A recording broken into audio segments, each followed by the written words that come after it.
The pressure they can give you, you don't get green hair, you go get. So your best bet is not to have hair.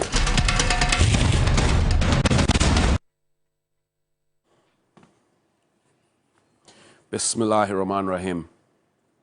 Alhamdulillah Rabbil Alameen. Hasbanallah wa ni'ma wakil. The Lord is my light and my salvation, whom shall I fear? And yea, though I walk through the valley of the shadow of death, I will fear no evil, for you art with me. Thy rod and thy staff, they comfort me. Thou preparest a table before me in the presence of my enemies. You anoint my head with oil, my cup overflows, and surely goodness and mercy shall follow me all the days of my life, and I will dwell in the house of the Lord forever and ever. Amen. Assalamu alaikum. It's Monday. Welcome to Johnnie's Bite. Good morning. Trust you're fine.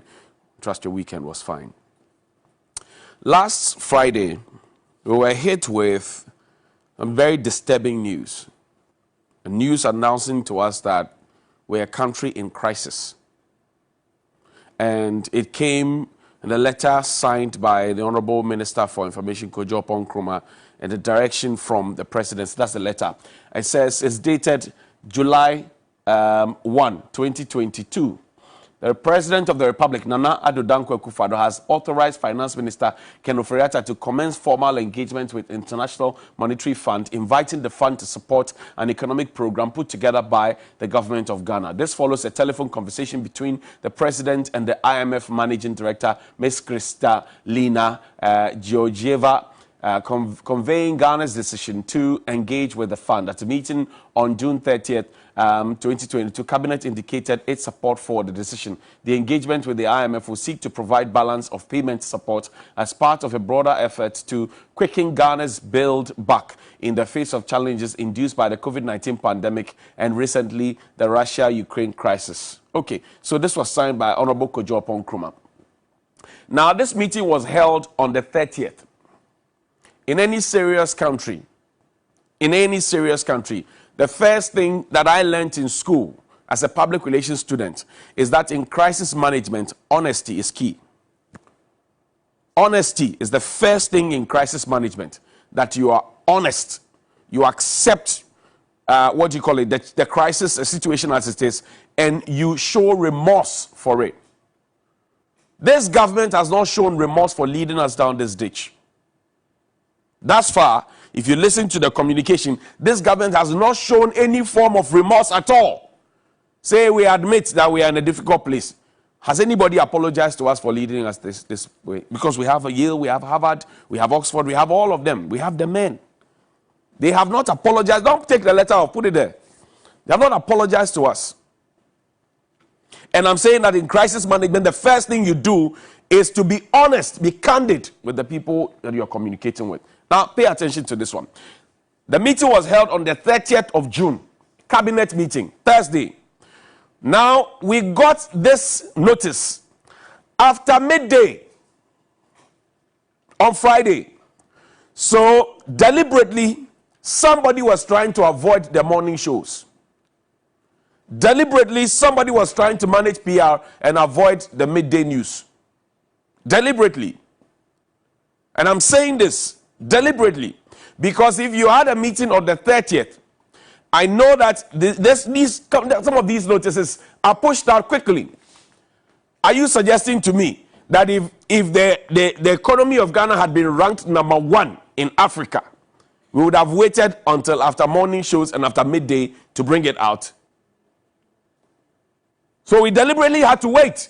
2, it says this follows the engagement with IMF will seek to provide balance of statement support as part of the broader effort. No, this is not what I'm looking for. Now it says that to commence formal engagement with the International Monetary Fund, inviting the fund to support an economic program put together by the government. When was this program put together? Because the IMF is coming to support what we have put together. When was it put together? That's the conversation. How long ago was it put together? How long ago was this or these programs put together that the IMF is now coming to support? Because we had been told consistently, even last week in Parliament, we had been told that we are not going back to IMF. It's on record. Check the Hansard. So at what point did we know that we were already going to IMF? Our minds were prepared by Mr. Gabiasara Shredak when he told us that he is not entirely against IMF. IMF is not bad. What IMF means is that somebody has seen that you have shown irresponsibility in managing your own affairs, so a big headmaster is coming down to manage your books for you. What that means is that you have failed, and an admission of failure is important. Let's go to the tweets, the screenshots. Today I came to play receipts for you, and I want that honest admission from the government. The honest admission from the government. Play for me. Now, this is Nana Addo Dankwa Akufo-Addo. In 2015, when he wanted to be president, on his third attempt, he tweeted from an iPhone. He said, for the first time in hashtag history, an oil-rich country, some 5 years into oil production, is seeking a bailout from the IMF. This is Nana Addo's own word. See why I want Nana Addo to address us? He should be telling us how we got here, because he seemed to know and to have a magic wand as to how this shouldn't have happened. We still have oil. In fact, we have more oil. We sell more now. 6 years into his government, this is where we are. This is his vice president. Around the same 2015, Dr. Bawumia, he says, Mr. Chairman, the IMF bailout was totally avoidable if the government had listened to the sound advice from many quarters much earlier. But government refused to listen. They believed in their own propaganda and said, Yentio Bia, we won't listen to anyone. When government was cautioned about the scale of borrowing, the government responded that they would borrow more. Now that their propaganda has been exposed by economic reality, they are now forced to listen to the IMF. We have moved from Yentiobia to Yebetie in IMF in Kwam. We'll listen to IMF only. Dr. Mahmoud Bawumia, IMF bailout will, with the Anchor Hold Distinguished Speaker Series, 24th March 2015. All the things that Dr. Bawumia is talking about here is a replay of what we have now. Ahomaswokrasi, Aswadinkrasi, Akakabinkrasi, Jekrasi. That is what we have now. Because we won't listen. We don't listen. We don't listen, and that you don't listen. Sometimes when you keep talking and talking and talking, and nobody's listening. We don't listen. This is another one. Bawumia to Mahama, your rescue mission was going to IMF to rescue the economy you mismanaged. Did he also mismanage the economy? I am asking, did he also mismanage the economy? Then he pull the other one for me. There are about 6 of them. Pull all of them for me. And I'm saying that this is where we need them to step forward, be men. Don't just accept that we're in a terrible place. Apologize for us being in a bad place. This is Professor Lord Mensah. Check the date. Friday, 11th October 2019. He warned. He said Ghana likely to go back to IMF. And he mentioned why he thinks that, and if we don't listen, because we think that, oh, we are the ones who had been voted for, we are the ones who know. So those people who went to other schools other than the Harvard and the Yale, they don't know nothing. And I tell you how this government has demonstrated that they don't listen. PDS, what happened to PDS? PDS, that government itself said we should sing and praise them because they themselves have found fraud. You go negotiate, sign a deal, conditions precedent, conditions subsequent. You didn't listen and you let that into a ditch. And then when you pull the plug, after not accounting properly, you come and tell us we should clap for you. PDS is one. Ejapa is another one. You remember when we raised questions about Ejapa? The minority raised questions, CSOs raised questions. Ejapa, we were told that, look, we have a cumulative experience of 80 years. Charles Dubois and all those people, they told them 80 years experience. Where is Ejapa now? We are seeking to reintroduce it after we failed. Woefully, even signed it on a non-existent law. We don't listen in this country. And that is where our problem is. We don't listen.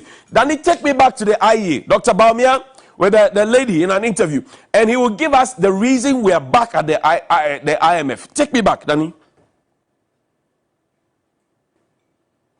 And I demonstrate this to you because I think that, and I think that on behalf of Ghanaians, I'm demanding an apology from government. An apology from government. You press us down. IMF, now it's, some say if Momo fails, I say it's Mohammed's fault. If Momo fails, I say it's Mohammed's fault because everything is John Mahama. Even when government has a chance now in 2022 We are 2023 until 2024. You are still mentioning somebody who was kicked out because of incompetence, according to you. Now, leading us to the IMF. Is it the same leading to IMF that you called incompetent, or this one is totally different? Because that's the narrative I'm hearing, and oh, this one is different. Yada, yada. Play the video for me.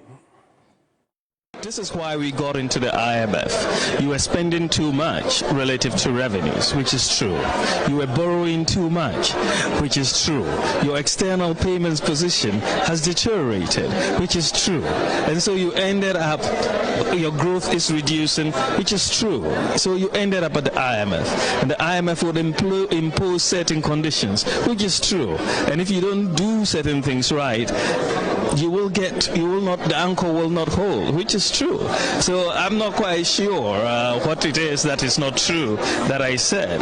But I think, unfortunately, the supporters of this government and this government itself are very reluctant to admit the truth, even when it hits them in the face. Yeah. True. Boss, the thing I hit you in the face. It has hit you in the face. Would you come and apologize? Is the anchor holding? Clearly not. It is not holding. I remember that when we went out of IMF, we organized Kenke and Wache party. So now that we're going back, what we do? Kelewele party or Gobe party. You organized Kenke party for taking us out of IMF, even after you had extended the program. Now we are back at IMF, only 2 years after you had exited. So it's akin to the guy who is able to maneuver through, drive at top speed because he has the aid of a motorcade. As soon as then he considers himself the best driver. As soon as the motorcade leaves and he has to do maneuvering, then he's stuck. And now I've heard the excuse that, Egypt is going to IMF, Tunisia is going to IMF, other countries are going to IMF. Which one of them said IMF was bad? You said IMF was bad. You bastardized IMF. You. If I were you, I would not even pass there, because you said that there was no way we were going there, and anybody who said we should go there doesn't understand. He has WAP logic. Today you are back there. Will you now eat an humble pie, apologize to the people of this country? Because you gave the people false hope. Play Dr. Baumia's video for me again. Now I hear that, this is as a result of a global pandemic, blah, blah, blah. Play the video for me. The question that you have to ask is, how can global phenomena skip Cote d'Ivoire and all the surrounding countries and only attack Ghana? How? The question that you have to ask is, how can global phenomena skip Cote d'Ivoire and all the surrounding countries and only attack Ghana? How? How does it happen? Bosu, how? How did yours happen? Because this is a global thing too. That all the excuses you are giving, I'm trying to show you what you have said in the past and what you are saying now, which is not sinking. Your easiest way is to accept and apologize that we got it wrong. That is how to manage crisis. Crisis 101. First, admit and apologize. Then we can sit down together and look for it. Until that time, when we try to play politics with everything, it won't work. And be reminded, when I came here, I said breaking the A. People came attacking. People came insulting. When I did Kenkenomics, people said, hey, I talk about food inflation. People said, oh, I spoke about the exchange rate. People say, I spoke about food. People say, hey, I spoke about the chair and the V8. People say, I spoke about the ballooning numbers of presidential service. Oh, I spoke about the 4x4s. I spoke about the do-nothing appointees who are chopping from our money. Say, hey, I talk about the wastage. Oh, everything I say, hey, he's always criticizing. He doesn't like government. Hey, he's anti-MPP. He has been paid by NDC. Yada, yada. Today, here we are. Canada, Japan, honorable member of parliament, play his video for me. But if I hear some people argue that we should go to IMF, any government that goes to IMF has failed. And we haven't failed. for the good works that we have done in this country. You should applaud Kemno Foriata. He's not well, but still, yesterday I heard them in war. All in the name of the country. We heard him in war. If you go to IMF, you have failed. Even for the E-levy implementation, we only did 6 of the town hall meetings instead of 16. We promised that we were going to do 16, even after we had already indicated that we're going to improve. But the point I'm making is that Bosu said any country that goes to IMF has failed. So now that we are there, we have failed. And when you tell the people that you can do better than what somebody else was doing and you fail, you apologize. You apologize. It helps to bring down the pain and hurt that people feel. Because people are disappointed in this government. People are, even NPP people, I know, they have they are disappointed. What failing at all? F in chains. And at this point, Nana Danko Akufo-Addo, Dr. Baumia, and some of the ministers have become campaign managers for the NDC for free. Because every single day you are doing the government. Every single day you are campaigning for free for the NDC. They don't actually need to campaign. Listen to the same Kennedy Japan. Trust me. You're sitting here and you're smiling. IMF, what are we going to say again? Somebody tested me, don't say anything about IMF. Me, I shouldn't say anything about IMF. I will say it. I will say it. You know, going into IMF is just like handing over power to NDC without a contest.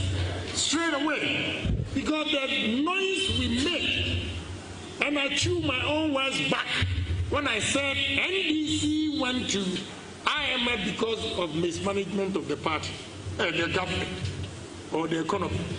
So if MPP is going to IMF, what am I going to say? What am I going to say? So breaking the 8 is going to be tough. You cannot use the face of those who took us to IMF to break the 8. They don't work. My message to you is simple. You cannot read my lips, and I'm not scared of anybody in the party. I will tell you the gospel truth. It's the gospel truth. Those who take you to IMF cannot, this same face cannot break the 8. In Latin, it says, verbum sapienti satis est. A word to the wise is enough. For I'm very, very sad today when I saw the publication that we are going to IMF. You know, that is what Mahama was praying for. He's gotten his wish. It will not be easy. It will take hard work. So we should brace ourselves that there's a task ahead of us. Therefore, it's only unity that will let us sail through this breaking the 8. You see everything that Mr. Kennedy Japan is saying, what Dr. Nyahota Maklo, what Dr. Atta Kennedy. I've stood here and said it before. I was attacked. And I say, when I say some things, it's difficult for people to accept it. Will you go and attack Mr. Kennedy Japan for saying this to you? The truth is one. The truth is one. If you take time to listen, things will be easier. Now we are all in it. We are all in the mess. It reach we all. It reach we all. When the hardship comes, nobody will. And this is where we need to come to the center. How is it that we live in a country after practicing democracy from 1992, at least in the Fourth Republic, we still have a situation where it's winner takes all? Is Mr. Foriata the only, Is Mr. Foriata the only economist that we have? Is he the only finance person that we have? I'm asking, is he the only one within the NPP itself that can do the finance minister job? That even when he's all well, we still keep him there. Why do we do this to ourselves? The man, you know, they see the thing top, but we still they keep on for that. Because of why?